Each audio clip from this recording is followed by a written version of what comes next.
아멘. 감사합니다. 우리 말씀 사도행전 12장입니다. 20절부터 25절입니다.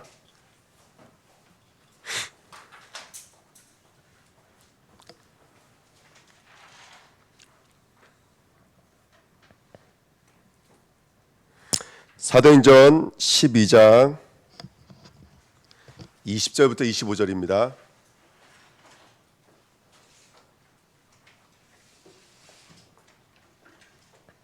사도행전 12장 20절부터 25절 우리 같이 읽겠습니다. 헤롯이 두로와 시돈 사람들을 대단히 노여워하니 그들이 지방이 왕국에서 나는 양식을 먹는 까닭에 한 마음으로 그에게 나와 왕의 침소 맡은 신하 블라스도를 설득하여 화목하기를 청한지라. 헤롯이 나를 택하여 왕복을 입고 단상에 앉아 백성에게 연설하니 백성들이 크게 부르되 이것은 신의 소리요 사람의 소리가 아니라 하거늘 헤롯이 영광을 하나님께로 돌리지 아니하므로 주의 사자가 곧 친히 벌레에게 먹혀 죽었니라.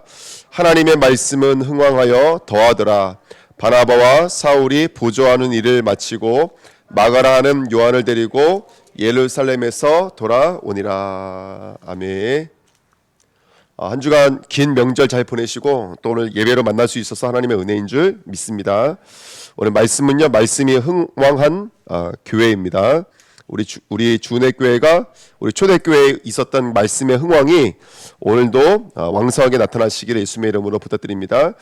첫 번째, 신의 소리를 가지고 있는 헤롯의 삶입니다. 헤롯은 여러분 아시다시피 그 에서의 후손이죠. 유대 이스라엘과 아주 가까이 있으면서도 가장 멀리 있던 족속들이고요. 근데 이 헤롯은 여러분 아시다시피 우리가 알고 있는 헤롯은 성경에 나와 있는 헤롯은 크게 4명이 있었습니다. 그래서 예수님 때 헤롯 대왕으로 알고 있는 첫 번째 헤롯이 있었고, 그다음에 여러분 두 번째로는 세례 요한을 죽였던 헤롯의 아들 누구죠? 헤롯의 아들 안티파스가 있었고요. 그다음에 오늘 나와 있는 야고보를 죽이고 그다음에 이제 베드로도 죽이려고 했던 아그리파 헤롯이 있었고요. 그다음에 마지막에는 누가 있었냐면 그 바울을 재판하려고 했던 헤롯. 이게 총 4명의 헤롯들이 성경에서 나옵니다. 근데 4명의 업적이 큰 업적이 있죠. 첫 번째 헤롯이 무엇을 만들었냐면 우리 다 알고 있어요. 헤롯 성전은 우리 다 알고 있고, 그다음에 또 한 가지가 있는데 뭐냐면 이 헤롯이 가이사 때 잘 보이려고, 시저 때 잘 보이려고 도시 하나를 만들어 버렸어요. 그 도시 이름이 우리 마태복음 16장에도 나오잖아요. 빌립보 가이사랴 지방에 이르러서 그 헤롯이 만든 동네인데 오늘도 성경에 써 있거든요. 여기 뭐라고 써 있냐면 20절에 보시면 어디 써 있죠?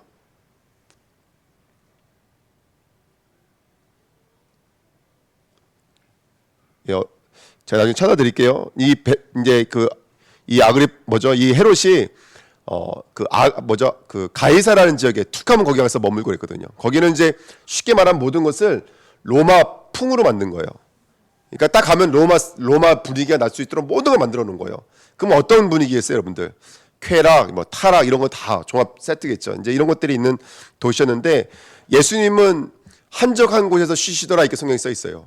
근데 이 사람은 가이사에 가서 이제 그 지냈더라 이렇게 성경에 써 있거든요. 이걸 봐서라도 이 사람은 지금 무엇을 만드는 인생이라면 성전을 만드는 인생이고 나라를 만드는 인생이죠. 그러니까 이거예요. 교회를 다니는 사람만 성전을 짓는 게 아니에요. 교회를 다니지 않아도 다른 성전을 져요. 신념의 성전, 이념의 성전. 지금 우리나라도 대선 때가 되니까 뭐 온갖 이런 이념들이 나오거든요. 그러니까 이념의 성전들 다 짓죠. 근데 우리는 어떤 성전을 지어야 되냐면 하나님의 성전을 지어야 되는 줄 믿습니다. 그리고 하나님의 나라를 인도받아야 되겠죠. 그래서 우리 주내교회가 오늘도 하나님이 주신 성전과 하나님의 나라의 충만한 은혜가 오늘 우리에게 있었으면 좋겠습니다. 그래서 오늘 19절 했는데 제가 딴 데 찾고 있었어요. 12장 19절에 보세요. 헤롯이 그를 찾아도 보지 못하며 파수꾼들을 신문하고 죽이라 명하니라. 이거 앞전에 있었던 이야기 아십니다. 그 다음에 헤롯이 유대를 떠나 어디로 간다고요? 가이사라로 내려가서 머무니라 이렇게 써 있어요. 그러니까 그 유대에 분봉왕이니까 유대에 머물러 있어야 되는데 자기는 어디가 좋은 거예요? 가이사랴가 좋은 거예요. 그러니까 늘 거기 가서 머물러 있는 거예요. 그러니까 이 말씀을 통해서 우리가 뭘 알 수가 있냐면 가이사랴가 어떤 곳에 거하고 있는지, 물론 몸은 왕궁에 있었겠지만, 유대에 있었겠지만, 유대 분봉왕이니까요. 유대 왕이니까 사실상 유대에 머물러야 되는데 늘 마음과 생각은 가이사랴에 가 있는 거예요. 거기에 타락, 거기에 향락, 거기에 가 있는 거거든요. 제가 아까 예배드리기 전에 남자분들 예배 끝나고서 보자고 말씀드렸는데 갑자기 그 생각이 떠오르면서 저도 혹시 예배에 마음이 있는 게 아니라 딴 데 예배 마음이 있는 게 아닌가, 빨리 예배 끝나고 빨리 가야 되지 않나, 이게 돌아가는 게 아닌가 갑자기 막 회개가 나오고 그러는데요. 왜 하나님 이렇게 저를 약 올리시는지 모르겠어요. 그냥 평탄하게 말씀 전할 수 있으면 좋은데 왜 저렇게 약 올리시는지 하나님 너무 얄미울 때가 있는데, 우리는 누가 뭐라 그래도 진리에 거해야 될 줄 믿습니다. 아멘. 가이사랴에 걸맞지 말고 자기 영광과 자기 높은 자리에 머물지 말고 우리가 거해야 될 자리는 하나님인 줄 믿습니다. 이 말씀 나누면서 이 생각, 이제 말씀 준비하면서 나는 그럼 교회 다니지 마. 왜냐하면 이 사람이 유대 왕이잖아요. 그렇죠? 그러니까 겉모습은 어떤 모습을 갖고 있어야 되냐면 유대와 친숙한 모습을 가지고 있어야 돼요. 그러니까 오죽하면 성전까지 지어도 좋겠어요? 유대 사람들 잘 보이기 위해서. 그러니까 모습은 왠지 성전과 가깝고, 우리나라 왜 정치가들이 왜 어디든지 하잖아요. 뭐 절에도 가고 기독교도 가고 천주교도 가고, 여기 가면 여기 믿는 사람처럼, 저기 가면 저기 믿는 사람처럼. 저는 그 이 후보님이 전 집사라고 알고 있었거든요. 근데 아니란 말도 있더라고요. 아니란 말도 있더라고요. 그러니까 막 이렇게 믿는 척하고 그래요. 근데 이 사람도 같은 아마 자리가 아닌가 생각이 들어요. 겉으로는 믿는 사람처럼 보이지만 전혀 하나님과 상관없는 자리에 앉아 있는 사람. 그러니까 우리가 오늘 우리 자신들을 좀 돌아볼 수 있는 시간표인 줄 믿습니다. 아멘. 아까 전사한테 연락이 왔어요. 오늘 수예배 드린 거 광고해야 되지 않겠냐고. 그래서 제가 당연히 예배부에서 광고해 주시면 되죠. 제가 광고하지 않아도 예배부에 광고하면 되죠. 제가 이제 말씀을 그렇게 드렸지만 이제 우리가 조금만 무슨 일이 생기면 그런 거 있는 것 같아요. 오늘 예배합니까 안 합니까?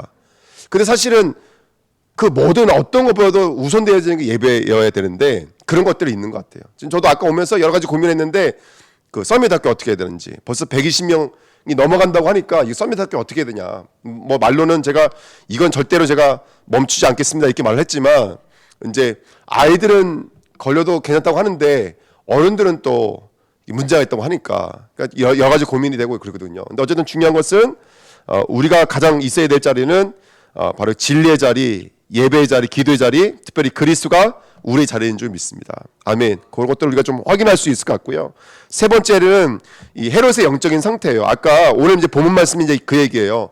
두로 사람이나 시돈 사람들이 와서 이제 뭐라 그래요? 이게 친하게 지내자라고 이제 부탁을 한 거예요. 이제 그래서 여기 있는 사람 이름까지 나와요. 그 사람이 누구냐면 그 헤롯의 아주 이제 신하 중에서 블라스도라는 사람을 설득해가지고 이 사람을 부탁을 해가지고 무슨 이유 때문인지 모르지만 이 헤롯이 이 두로 사람들하고 시돈 사람들을 굉장히 미워했던 것 같아요. 근데 두로 사람들과 시돈 사람은 약점이 하나 있어요. 그 솔로몬 성전 지을 때도 나와요. 두로 사람들과 시돈 사람이 와서 솔로몬 성전 지을 때 솔로몬이 뭘 준 줄 아세요? 밀과 기름을 줬어요. 이 말은 뭐냐면 거기는 밀이 잘 안 나와요. 그러니까 식량이 없어요. 그러니까 뭐가 발전했냐면 상업이 발전했어요. 쉽게 말하면 무역과 상업이 발전한 나라예요. 그래서 아시겠지만 거기가 고산지대고 편백나무 같은 것들이 잘 나오니까 쉽게 말하면 그거 나무를 원조를 받아가지고 솔로몬이 성전 건축을 했거든요. 그러니까 대신에 이제 밀과 기름을 줬던 거예요. 그러니까 이 사람들은 그 북쪽 지방에 있는 갈릴리에서 나오는 그 식량이 필요한데 헤롯이 이걸 경제 제재를 해버리니까, 우리로 말하면 경제 제재를 해버리니까 아는 사람을 부탁을 해가지고 헤롯이랑 친하게 지내자. 그래서 두로에서 시도에 사람을 보내가지고 오늘 멋있는 잔치를 벌이는 거예요. 그러니까 이 헤롯이 마음은 싫지만 그저 뭐 때문에 해야 돼요? 정치적인 입장 때문에 오늘 연회를 벌이고 그 사람들 앉혀놓고 이제 우리 친하게 지내자는 연설을 하는 장면이었어요. 근데 한번 생각을 해보세요. 우리가 그냥 지나갈 수 있는 말씀이지만 여기 성경에 뭐라고 써있냐면 이 사람이 22절에 보면 헤롯이 나를 택하여 뭘 입었어요? 왕복을 입고 그 다음에 어디에 서 있어요? 단상에 서 있어요. 왜 그런 거 있잖아요. 싫어요. 사람 마음은. 내 마음은 이 사람들이 싫어요. 두로와 시돈 왜 싫어하는지 모르겠지만 어쨌든 싫어요. 그렇지만 정치적인 문제 때문에 자기 역할 때문에 왕복을 입어야 되고 그 자리에 나와서 연설을 해야 될 때가 있잖아요. 근데 우리도 그래요. 우리도 뭐 저도 이 자리에 서 있어야 되잖아요. 올 때 옷도 어쨌든 갈아입어야 되거든요. 저 오늘 하루 종일 되게 편한 옷장 입고 있었어요. 저희 권사님 아시겠지만 청바지에 편한 옷 입고 오늘 걸었어요. 이렇게 한 시간 정도 걸었는데 얼마나 좋은지 몰라요. 근데 여기 오기 전에 이제 어쨌든 옷 갈아입고 왔거든요. 그러니까 어쨌든 옷을 입어야 돼요. 근데 저는 이 옷을 입는다고 나쁘지 않아요. 저는 이 옷이 너무너무 좋아요. 근데 헤롯은 어쨌든 어떤 마음이었냐면 싫은데 해야 될 입장인 거예요. 근데 제가 이게 헤롯의 모습을 보면서 제가 어떤 생각이 들었냐면, 이 사람은 싫은데 어쩔 수 없이 뭐 정치적인 영향 때문에, 사회적인 일 때문에 그 일을 해야 되잖아요. 근데 성도는 하나님의 형상이거든요. 근데 하나님의 형상이 단상에 입은 연설이 되면 안 되고, 우리가 직분 때문에 입은 옷이 되면 안 되겠죠. 우리가 하나님의 형상을 입고 있는데, 우리 하나님의 형상을 입고 있는 우리의 신앙이 오늘 수예배니까 수예배 나가야지가 되면 안 된다니까요. 쉽게 말하면. 아멘. 내가 전도사니까 설교해야지가 되면 안 된다고요. 내가 목사니까 일을 해야지 일이게 되면 안 된다는 거예요. 그러니까 우리 주은혜교회가 왜 오늘 이 말씀 드리냐면, 지금 헤롯과 누구를 비교하고 있는 거예요? 말씀 자세히 읽어보세요. 헤롯은 어떤 성전을 세우려고 했다고요? 예?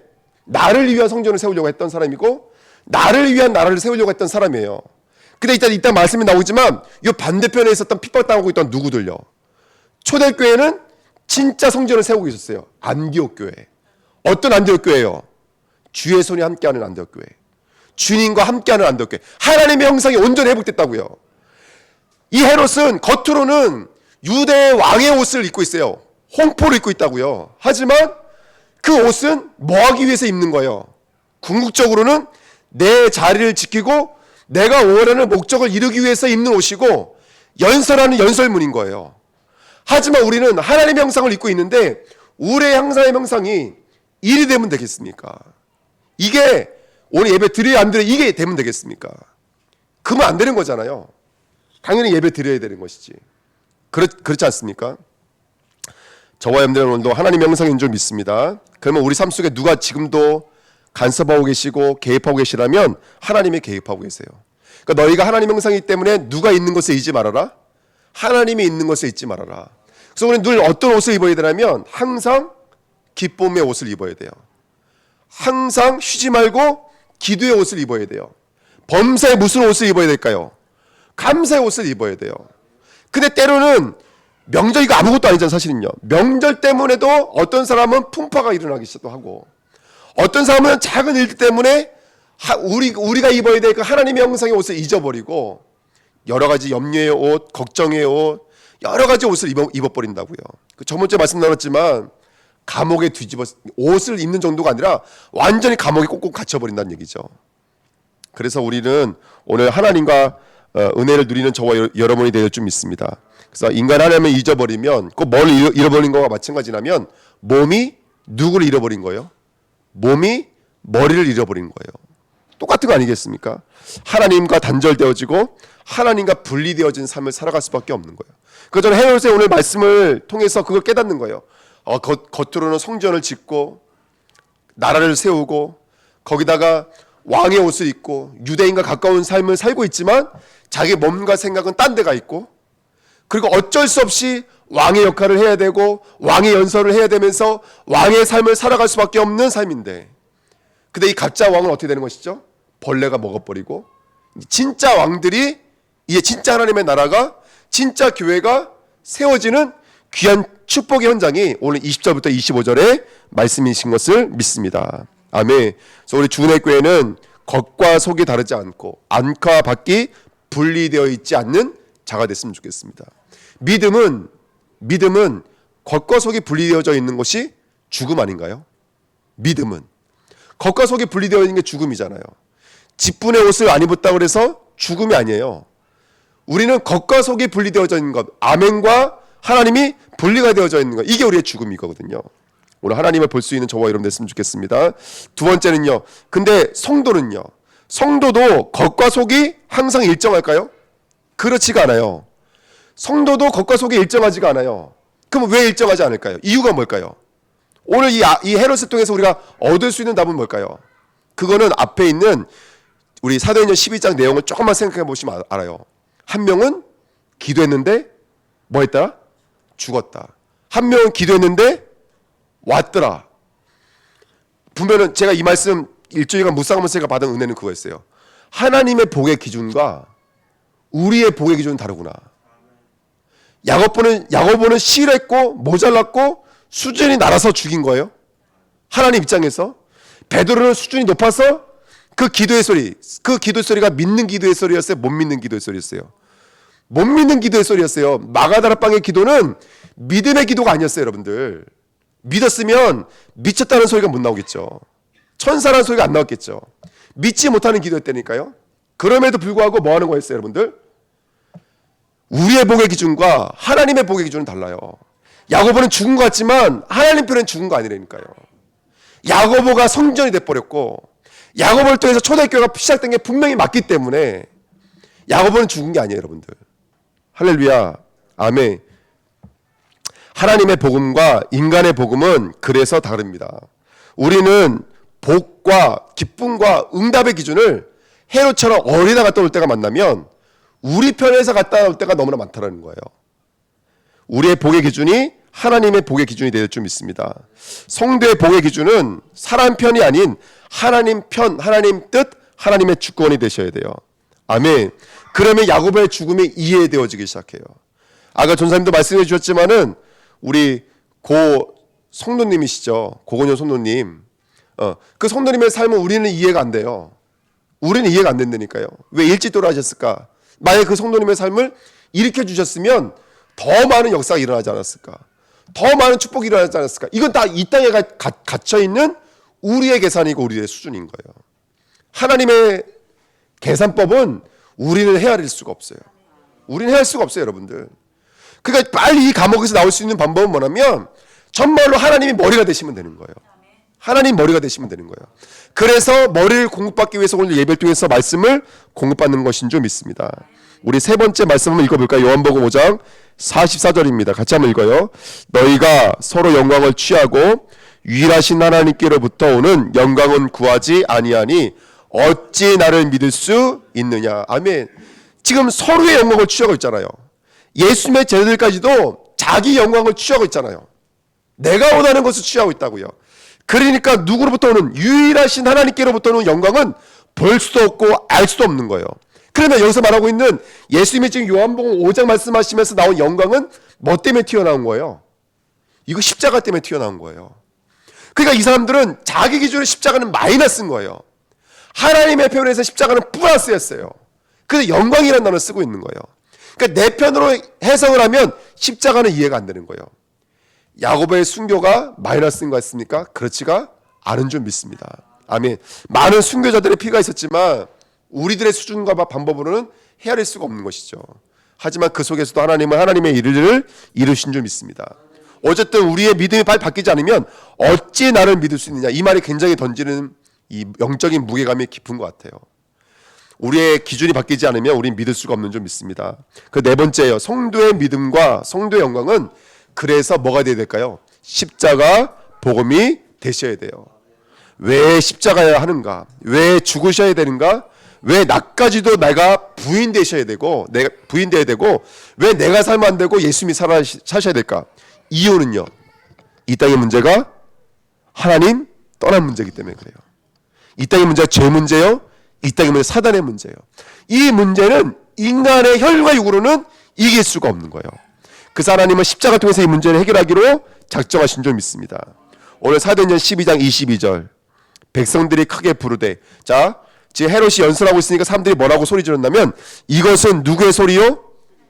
신의 소리요? 누구의 소리가 아니라 사람의 소리가 아니니라. 요거 똑같이 흉내내는 게 누구였을까요? 이사야서 14장 12절 14절에 있는 누구의 자리에 오르려고 했던, 바로 하나님의 그 뭇별 위의 자리에 오르려고 했던 바로 천사의 소리인 거예요. 아니, 천사장, 타락한 천사장의 소리가 지금 누구에게도 그대로 전달되어져 있는 거라면 이 이스라엘의 유대의 분봉왕 헤롯과 그의 측근들에게 머물러 있는 거예요. 여러분, 왕이 폭군이면 폭군일수록 주변에 누구밖에 없을까요? 주위에는 아첨하는 사람들밖에 없는 거예요. 이거 조금만 지혜로운 사람은 바깥 다 알고 있어요. 이거 가짜인 거. 그쵸? 저 소리는 사람의 소리가 아니요 신의 소리였소이다 이렇게 말하고 있잖아요. 말은 멋있지만 그거 틀린 거예요. 요즘에 가끔씩 왜 후보님들에게 가시면 박수 치고 소리 질러 주는 사람도 있잖아요. 그 몰고 댕겨요. 그 사람들도 얼마나 엄청난 시스템 속에서, 조직 속에서 따라다니는지 몰라요. 무슨 말만 하면 울어요. 무슨 말만 하면 웃어요. 그 누가 하나님 되어 있어요? 그분들이 하나님 되어져 있어요. 그거 일 하나 다니는 거 열심히 따라다니면서 경호원만 데리고 다니는 게 아니에요. 아첨하는 소리 하는 사람들 데리고 다니는 거예요. 그러면서 지지율 어떻게든 높여보는 거예요. 똑같은 거예요, 여러분들. 사단은 어떻게 하는지 아까 권사님 말씀하시더라고요. 진짜 문제가 뭐냐? 내가 하나님 되는 거예요. 내가 주인 돼버리는 거예요. 신앙생활에서 왜 우리가 흔들리냐면 복의 기준이 달라서 넘어지는 거예요. 근데 복의 기준이 왜 달라져요? 내가 복의 기준이 돼버렸기 때문에 그래요. 하나님의 형상이라는 말은 하나님이 복의 기준이 되어져야 되는데 내가 복의 기준이 되니까 내가 받은 복의 이 신분과 이 권세가 보여지는 환경에 의해서 이렇게 흔들리는 거예요. 그동안 사단의 권세가 정말로 무너지고 하나님이 원하시는 본래의 자리를 회복하는 저와 여러분이 될 줄 믿습니다. 에덴 사건이나 네피림 사건이나 바벨탑 사건이나 다 똑같은 거예요. 내가 누구가 되려고 하는 거예요? 내가 하나님 되려고 하는 거예요. 사무엘상 18장 7절, 사무엘상 21장 21절 이게 무슨 내용인지 아세요? 예? 사울이 죽인 자는 뭐예요? 천천히요. 다윗이 죽인 자는 누구예요? 만만이요. 이거 3번 나오거든요, 성경에. 이것 때문에 누가 돌아버렸어요? 사울이 돌아버리는 거예요. 그러니까 지금 헤롯이나 헤롯 측근들이나 사울왕이나 성경 전체에 생각과 마음을 사로잡고 있는 사단은요, 다른 방법 써본 적이 없어요, 여러분들. 너가 누구처럼 될 수 있다는 거예요. 너가 하나님처럼 될 수 있다는 거예요. 요게 잡히는 순간 흔들리는 거예요. 왜? 난 성도인데 왜 이러지? 나는 예수 믿는데 왜 이렇게 문제가 오지? 왜 건강에 문제가 오지? 왜 어려움에 문제가 오지? 하나님의 영광과 역사는 우리의 숫자와 우리의 계산과 우리의 현실과는 완전히 달라요, 여러분들. 왜 그 질병을 줬는지 깨달을 때야 비로소 그 질병 사라지게 될 줄 믿습니다. 그 문제를 왜 주셨는지 알 때야 비로소 그 문제를 전복하는 거예요. 전복자가 되시는 거예요. 사도행전 3장 11절 16절에도 안진뱅이를 고치니까 사람들이 어떻게 했다고요? 나은 사람들이 베드로와 요한을 붙잡으니 모든 백성이 크게 놀라며 달려나가 솔로몬 행각이라 불리우는 행각에 모이거늘 베드로가 이것을 보고 백성에게 말하되 이스라엘 사람들아 이 일을 왜 놀랍게 여기느냐? 우리 개인의 권능과 경건으로 이 사람을 걷게 한 것처럼 왜 우리를 추목하느냐? 아브람과 이삭과 야곱의 하나님 곧 우리 조상의 하나님이 그의 종 예수를 영화롭게 하셨느냐? 지금 누구를 영화롭게 했다고요? 예수님이 영광 받아야 되는데 왜 우리에게 주목하느냐? 너희가 그를 넘겨주고 빌라도가 놓아주기로 결의한 것을 너희가 그 앞에서 거부하였으니 너희가 거룩하고 의로운 일을 거부하고 도리어 살인한 사람을 놓아주기를 구하여 생명의 주를 죽였도다. 그러나 하나님이 죽은 자 가운데서 그를 살리셨으니 우리가 이 일의 증인이라. 16절에 그 이름을 믿음으로 그 이름이 너희가 보고 하는 이 사람을 성하게 하였나니 예수로 말미암아 난 믿음이 너희 모든 사람 앞에서 이같이 완전하게 낫게 하였느니라. 오늘 헤롯의 자리에서 나오시는 우리 주은혜 교회 성도님 되십시오. 아멘. 정말로 왕의 자리에서 내려오셔서 그리스도가 주시는 하나님의 뜻 앞에 순종하며 순복하며 사시는 오늘 긍담 누리시길 부탁드립니다. 두 번째입니다. 그래서 우리는 신의 소리를, 사람의 소리를 가진 자가 아니라 하나님의 소리를 가진 교회가 됐으면 좋겠습니다. 오늘 마지막 절에 이 엄청난 메시지가 있는데요. 25절 보시면 바나바와 사울이 부조하는 일을 마치고 마가라는 요한을 데리고 예루살렘으로 돌아오니라. 우리 갑자기 이야기가 왜 써있죠? 지금 이야기와 전혀 맞지가 않잖아요. 부조하고 돌아왔다. 요거 어디서 시작된 이야기인지 아시나요? 그 종이 한 장 이렇게 앞에 보시면요. 11장 29절 보세요. 12장 29절에 보시면 제자들이 각각 그 힘대로 유대에 사는 형제들에게 뭐하기로? 부조하기로 작정하고 이를 실행하여 바나바와 사울의 손으로 장로들에게 보내니라 하고 그 다음에 12장 얘기가 쭉 있은 다음에 뭘로 끝나는 거예요? 부조한 사람들이 돌아왔다라 써 있는 거예요. 이거 우리가 알죠? 이걸 가지고 뭐라 그래요? 이게 이야기 가운데에 있는 걸 가지고 괄호라 그래요. 괄호. 그러면 12장 내용은 지금 어디 이야기하다가 이야기 나와 있는 거예요? 그게 11장 19절부터 30절 말씀이에요. 안디옥 교회. 그리스도인이라 일컬음을 얻었더라. 이 얘기하면서 이야기가 시작되어 있는 거예요. 자, 2번에 우리 1번 지금 말씀드렸습니다. 지금 누구 이야기하다 이 얘기 나오고 나면 바로 안디옥 교회와 그리스도인이라 일컬음을 받았더라라고 말했던 그 사람들 이야기하다가 지금 베드로가 감옥에 갇힌 얘기를 잠깐 하게 된 거예요. 그래서 헤론 얘기까지 온 거예요. 여기 포함되어져 있는 거예요. 그러면 지금 무슨 얘기하는 거냐면 2번 보세요. 2번에 보시면 그러면 그리스도인은 누구일까요? 그리스도인은 첫 번째가 어떤 이야기였냐면 그 안디옥 교회가 어떻게 시작됐죠? 19절 30절에 한번 내용을 쭉 한번 흩어보세요. 흩어진 자들이 누구의 순교를 말미암아? 스데반의 환난으로 말미암아 흩어진 자들이 처음엔 누구에게만 복음을 증거했어요? 유대인에게 복음을 전하다가 누가 이름이 안 적혀져 있는 제자들을 통해서 누구에게도 복음을 전하기 시작하더라는 거예요. 헬라인을 복음을 전하기 시작하더라. 딱 끝난 다음부터 계속 엄청난 축복이 있죠. 주의 손이 함께하고 정말로 주님이 그들과 함께하고 그 다음에 바나바를 통해서 믿음 충만, 착한 충만, 성령 충만이 무엇인지 나타내고 거기다가 바나바와 사울이 한 팀이 돼서 안디옥 교회를 이뤘더니 그때 비로소 그리스도인이라 일컬음을 받게 되었더라. 여기 중요한 사건이 뭐냐면 편견을 깨는 거였어요. 하나님의 나라, 하나님의 성전이 이루어질 때, 하나님의 나라가 이루어질 때 이루어지는 가장 중요한 비밀이 뭐냐면 우리의 편견이 깨트려지는 거였어요. 우리의 영적인 편견이 깨트려지는 은혜가 있기를 예수님을 부탁드립니다.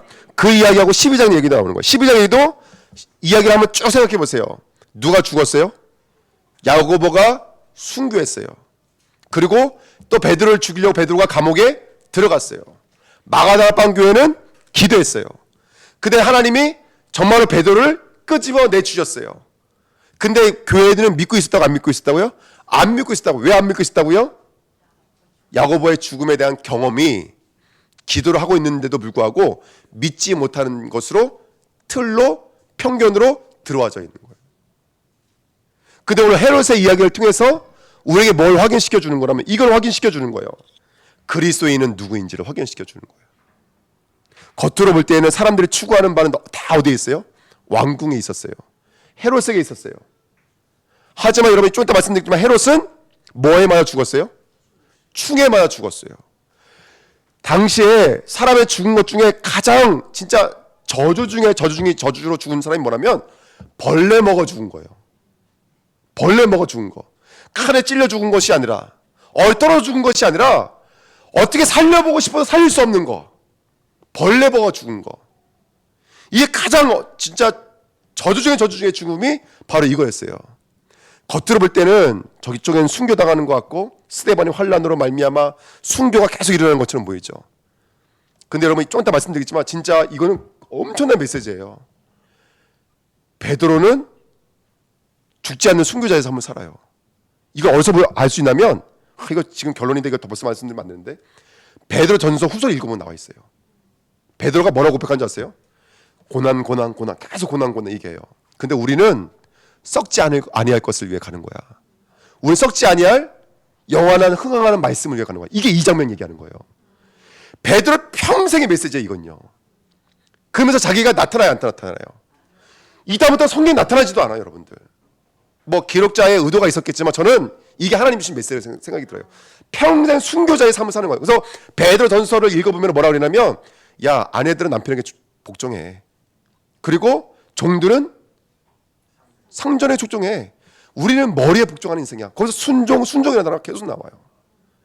썩지 아니할 것을 잊고 우리는 하나님 나라를 바라보면서 하나님 말씀에 순종하는 삶을 사는 거예요. 이게 베드로의 결론이에요. 여러분들. 베드로 전후서의 결론이에요. 이 엄청난 메시지가 저는요 이 짧은 가로 안에서 나왔다고 믿어요. 베드로 전후서가 베드로의 삶이 어떻게 살았는지는 모르겠지만 저 여기서 굉장히 많은 힌트를 우리 성도들은 얻어야 된다고 생각이 들어요.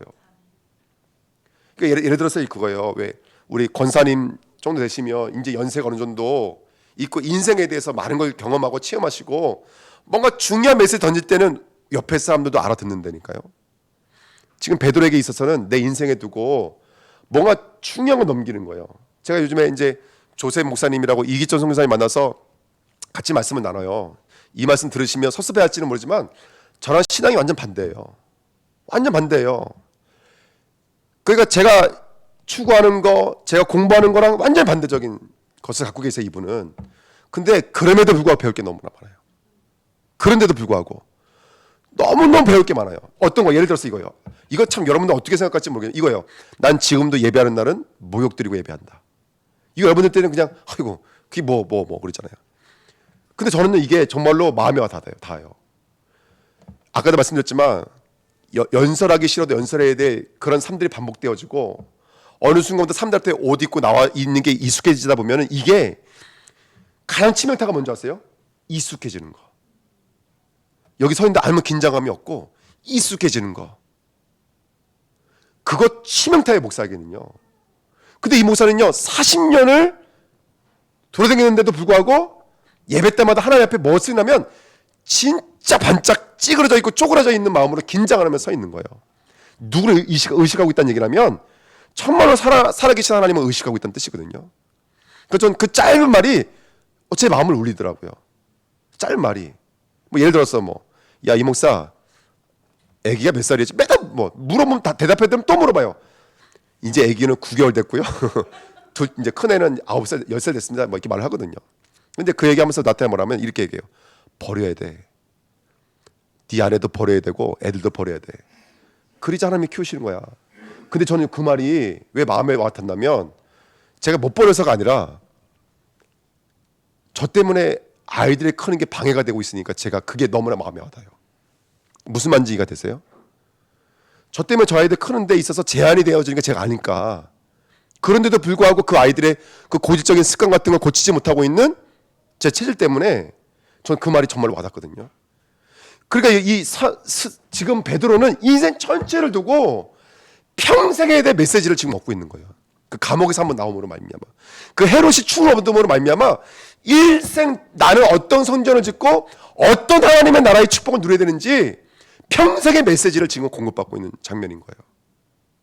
이 언약 말씀은 붙잡고 있다 보니까 우리의 고질적인 편견들이 완전히 무너지는 정말 오늘 그런 하나님의 음성을 들을 수 있는 시간표가 됐으면 좋겠습니다. 오늘 하나님의 음성을 듣는, 하나님의 소리를 듣는 저와 여러분들이 됐으면 좋겠어요. 저거는 신의 소리입니다. 박수치면서 하는 소리들은 본인들도 약에 쓸데없고 아무짝에 쓸데없는 거예요. 그거는 그냥 아찔하게 박수치면서 소리 지르고 있는 거예요. 근데 베드로는 지금 평생 자기를 움직여야 될, 평생 이 베드로, 이거 이방인에게 복음 못 증거하던 주인공이 누구였어요? 베드로였어요. 여러분들 먹어 안 먹어 죽어도 안 먹어요. 여러분들 안 가 그게 베드로였다니까요. 근데 여기서부터 베드로가 완전 쪼개져 버린 거예요. 완전 쪼개져 버린 거 진짜로요. 그래서 이게 말하는 거예요. 야, 너희들은 썩어질 거 그거 붙잡는 인생 되지 마. 어떤 사람 썩어서 구더기가 나가 죽더라. 근데 하나님의 소리, 하나님의 말씀은 흥황되어서 죽지 않더라. 야고보 안 죽었다. 왜냐면 야고보는 오히려 잘 됐다. 걔는 빨리 죽었으니까 얼마나 고마워. 나 맨날 이게 치열하게 살고 있는데, 맨날 순교자의 삶을 살고 있는데 난 야고보가 너무 부러워. 그게 베드로의 고백인 거예요. 그러면 하나님 편에서는 야고보는 진짜 연관된 길로 간 거예요. 성의 길로 안 돼 있지만 오히려 영적인 계산으로 따진다면 스데반은 죽도록 고생하다가 죽을 때 거꾸로 십자가에 못 박혀 죽은 거예요. 그게 베드로의 인생이에요. 근데 우리가 볼 때는 베드로가 감옥에서 나왔고 야고보는 죽었으니까 누가 손해보는 인생을 살았다면 야고보가 손해보는 인생을 산 거예요. 근데 이 11장 말씀을 계속 묵상해 보세요. 스데반의 환난으로 말미암아, 야고보의 순교로 말미암아요. 이 두 사람이 이야기의 문고를 열어요. 그러면 이 무슨 말이냐면 이 이야기를 해석하려면 이 두 사람의 죽음이 없이는 11장, 12장 이야기는 그 깊이, 넓이, 높이는 이해할 수가 없다는 얘기예요. 그러니까 우리 고건현 성도님이 일찍 하나님 나라 가셨지만 우린 그 넓이, 깊이, 높이를 우리 헤아릴 수가 없어요. 그 성도의 십자가 삶은요, 그래서 이건 우울한 삶이 아니에요. 진짜로 이건 능력의 삶이죠. 왜 내 맘대로 안 될까? 왜 내 뜻대로 안 될까? 그건 하나님 아신다니까요. 그리고 언젠가는 그걸 우리의 인생의 성전으로, 우리 인생의 하나님의 나라의 결과물로 내려놓고 가실 거예요. 그럼 또 후대들이 그거 붙잡고 평생 마음에 담긴 언약으로 붙잡고 그 길을 가겠죠. 그래서 아까 박경선 권사 차 안에서 뒤에서 얘기하시는데 나는 내가 주인된 인생을 살았어요. 그게 제일 큰 문제였어요. 이렇게 권세 말씀하시더라고요. 근데 그게 그냥 지나가는 얘기 같지 않고 진짜 진국으로 들리더라고요. 저는요. 진국으로. 그런 믿음의 고백들이 우리 인생의 편견을 깨버렸던 그 믿음의 고백들이 사실은 우리 후대에게는 생명의 씨앗으로 떨어지게 될 줄 믿습니다. 세 번째, 우리의 편견을 깨는 오늘이 됐으면 좋겠습니다. 사람의 편견, 믿음의 편견, 하나님의 편견, 특별히 미래의 편견. 우리 얼마나 많은 편견이 있는 줄 몰라요. 그때 다 무너지는 시간 됐으면 좋겠습니다. 세 번째입니다. 그래서 그리스도인의 결론을 가져갔으면 좋겠어요. 현실에 맞닥뜨리는 상황에 다른 것이지 성도의 결국은 하나님의 말씀이 흥황되어지는 삶인 거야. 우리가 맞닥뜨리고 있는 현실이 내가 생각하는 것과 다를 뿐이지 하나님의 말씀이 흥황되어지는 자리예요. 이게 깨달아지면 우리 안에 있는 염려 다 사라질걸요. 현실 속에서 이 사실을 볼 수만 있다면 우리의 편견이 깨지는 그날 우리 안에 있는 염려는 다 사라질 거예요. 우리 안에 있는 걱정은 다 사라질 거예요. 오늘 그날 될 줄 믿습니다. 아멘. 그래서 사도행전 12장 24절 하나님의 말씀은 흥황하여 더하더라. 아까 쭉 말씀을 드렸습니다.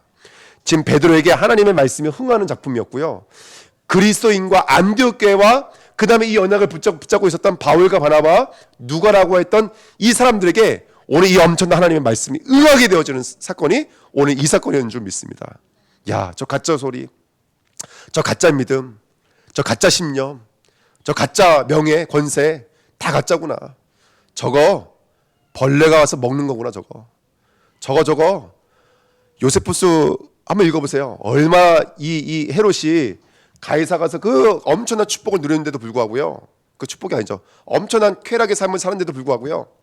다리에는 수종, 맹장 옆에 있는 데는 무슨 거기에도 뭐가 생기고 온몸은 붓고 은밀한 거기에는 다 벌레가 앉아가지고 벌레가 먹기 시작하고 사람이 그 결국은 벌레가 먹어서 죽은 거 이 사람이요. 온몸에 병이 없는 데가 없을 때요. 여러분 그게 정말 신의 소리입니까? 그게 우리가 추구하고 있는 하나님의 나라입니까? 아니라는 것이죠. 우리는 머리와 몸이 겉과 속이 같은 사람이에요. 그게 하나님의 형상을 입을 때, 하나님의 형상에 계신 말씀의 옷을 입을 때야 비로소 우리에게 완성이 되어져요. 그래서 성도들이 그러시더라고요. 어떤 문제가 있었는데 말씀 붙잡고 기도하는데 다 나아버렸어요. 그게 맞는 말인 거예요. 그게 맞는 말인 거예요. 2번입니다. 성도의 상황과 현실은 하나님의 주권과 뜻이 나타나 있는 현상과 모양일 뿐이에요. 여러분들 여기에 속지 않으시길 부탁드립니다. 여기에 우리의 편견과 고정관념 때문에 그걸 읽어낼 수가 없는 거예요. 그러니까 마가다락방 교회는 기도하면서도 응답을 확인할 수 없었던 것이고, 베드로는 하나님의 은혜였죠. 잘 수가 있었던 거예요. 이거는 현실의 계산이 무너져야만 잘 수가 있는 거예요. 만약에 현실의 계산이 살아있으면 잘 수가 없어요. 여러분들 어떤 사람도 마찬가지입니다. 오늘 우리는 진짜 신의 소리를 들어야 될 줄 믿습니다. 내가 다 이루었다. 죄와 사망의 법에서 해방했다. 아들이 있는 자에게는 영생이 있다. 예수의 피를 인하여 성소에 담대히 들어가느니라. 아멘. 그 음성 들으시기 부탁드립니다. 결론, 멈추지 않는 말씀의 여정이에요. 성도의 헤롯의 여정은 그렇게 평생 여자와 여자의 후손에 뭘로 살아간 것이죠? 원수로 살아가는 거예요. 여러분들 분명히 여러분들 이거는요 그리스도께서 오셔서 깨뜨리십니다. 이건 저주 중에 저주의 삶인 거예요. 우리 이 땅의 신으로 살지 마셔야 돼요. 우리 하나님의 말씀이 응하는 자가 되셔야 돼요. 왕성한 자가 되셔야 돼요. 썩지 아니할 것으로 살아가는 자가 되시길 부탁드립니다. 코로나다 오미크론이다 살고 있지만 우리는 그 전염병에 충받을 수가 없어요. 여러분들 아멘. 오늘 그 언약을 누리시는 저와 여러분들 좀 있습니다. 나는 감사하다. 어떻게 보면 창세기 3장 15절의 반대편에 있는 것이 아니라 창세기 3장 15절의 주인공을 불러주셨으니까 얼마나 감사한지.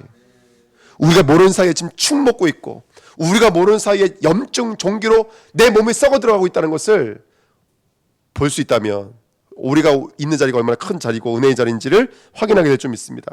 베드로 여정이 아까 다 말씀드린 거예요. 십자가 뒤에 감춰져 있는 삶을 산 거예요. 이 이후에 베드로의 삶은 사도행전에서 기록 안 하고 있어요. 그럼 저는 베드로의 삶이 부전된 삶을 살았냐 그렇게 생각하지 않고요.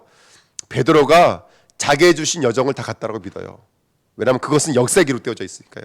아멘. 십자가 뒤에 감춰져 있는 삶이었습니다. 힘으로 물리적으로 물질적으로는 드러난 삶은 아니었지만 하나님 말씀이 응답되어지는 자녀의 자리, 성전의 자리, 응답의 자리, 권사의 자리, 섬김의 자리, 배경의 자리, 증인의 자리, 우리 7가지 축복 말씀드리는 거예요. 구원의 길. 그 축복을 완전히 걸어간 줄 믿습니다. 우리 1번 말씀 다 같이 한번 읽어요. 베드로전서 1장 23절. 너희가 거듭난 것은 썩어질 씨로 된 것이 아니요 썩지 아니할 씨로 된 것이니 살아있고 항상 있는 하나님의 말씀으로 되었느니라. 요 밑에 25절까지 한번 읽어보세요. 진짜 이 말씀 은혜가 돼요. 이 말씀 읽으니까 저는 베드로전서가 완전히 다르게 보이더라고요. 오늘 이 말씀 이제 공부하면서 전 베드로전서 후서가 완전히 달라졌어요. 베드로가 어떤 여정을 갔는지, 어떤 응답 받았는지 다시 한번 더 확인해야 되더라고요. 더 입체적으로 보여지고, 더 사실적으로 보여지고. 우리 주님께 그 은혜 누리기 부탁드립니다. 히브리서 13장 11절 14절에 보시면 그런즉 우리도 그의 치욕을 짊어지고 연문 밖으로 그에게 나아가자.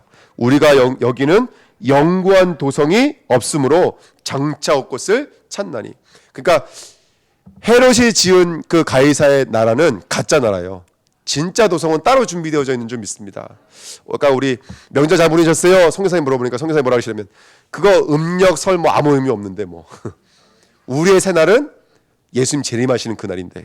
그러니까 그분이 그렇게 말씀을 그렇게 하신다니까요. 그러니까 제가 별로 안 가까워요. 저는 별로 저랑 안 맞아요. 밥 먹을 때도 그 고추장 다 묻힌 숟갈락으로 이렇게 밥을 떠서 주시고요. 저랑은 별로 안 맞아요. 근데 그분이 말하고 있는 그 고백들은 정말로 본받고 싶어요. 저도 그 삶을 살고 싶어요. 내 것 없이. 그분은 배경이 가문적으로 굉장히 아주 부유하고 아주 이렇게 좋은 가문에 살아오셨어요. 그러니까 얼마 전 자기가 원하는 것도 추구하고 쟁취할 수 있는 삶인데도 불구하고 하나님 완전히 붙잡으신 인생으로 평생을 사신 거였죠. 지금도 아까도 그러더라고요. 아이고 나도 같이 사는 친구가 이제 중국 친구인데 이 친구한테 너무 혼란을 당하는 거예요. 내가 이 나이에 대해서 십자가 지고 있다 하면서 막 우스갯소리로. 그러니까 눈치를 걔가 봐야 되는데 자기가 보고 있다 하면서 그러니까 웃으면서 얘기하시더라고요. 나 십자가 걷고 있어 하면서. 그런 것들 참 감사한 것 같아요. 세 번째입니다. 안디옥의 새로운 여정입니다. 사도행전 12장 25절. 그렇게 이제 누가 왔죠 지금요? 예? 그 바나바와 사울이 부조를 마치고 내려올 때 누구 데려왔어요? 예? 그쵸. 마가라고 하는 요한을 데리고 왔습니다. 우리 잘 알고 있는 마가. 이때부터 이제 바로 사울의 그 유명한 1차, 2차, 3차 전쟁이 시작되어져요. 그리고 마가가 있어서 굉장히 중요한 역할을 하고 또 중요한 문을 우리에게 열어주겠죠. 그 여정은 저와 여러분들이 함께 걸으셨으면 좋겠습니다. 수혜보 오실 거예요? 안 오실 거예요? 예, 그냥 오시길 부탁드립니다. 그 여정을 같이 걸으셨으면 좋겠습니다. 예, 대표로 우리 유지사님 대표 말씀해 주시죠. 예. 제가 오셔서 반가워서 그래요. 그래서 우리 나그네 순례자 삶을 사셔야 돼요. 아멘. 언약의 여정을 걸으시기 부탁드립니다. 특별히 새로운 나를 발견하세요. 한 사람만 살아도 한 나라가 살아요. 우리는 그렇게 그 일들을 가기 위한 한 팀으로 불러주셨어요. 그리고 한 시스템으로 불러주셨어요. 우리를. 제가 아까 이제 왔다 갔다 하면서 이제 그 생각했거든요. 악기를 배웠으면 좋겠다. 뭐 배웠으면 좋겠다. 이건 나중에 말씀드릴게요. 어쨌든 이제 그 생각 들더라고. 우리 김영수 집사님 딱 보는데 집사님 저거 하셨으면 좋겠는데 제가 마음속에 있는데 제가 또 한번 십자가의 길을 걸어가 보도록 하겠습니다. 예. 집사님 너무 이게 좋아서 이렇게 말씀드렸어요. 그래서 우리 각자에게 우리는 다 다르지만 한 팀인 줄 믿습니다. 아멘. 이런 한 팀이 오늘 이 일로 말미암아 새롭게 시작되어지는 시점이 됐습니다. 그 축복 누리시기를 예수님의 이름으로 부탁드립니다. 우리 합심으로 한번 기도하고 마치도록 하겠습니다. 우리에게 캠프, 성전, 서밋 학교를 통해서 하나님의 막히지 않은 이 언약의 여정이 이루어질 수 있는 한 교회, 한 사람, 한 팀이 되게 해달라고요. 우리 기도하고 마치도록 하겠습니다.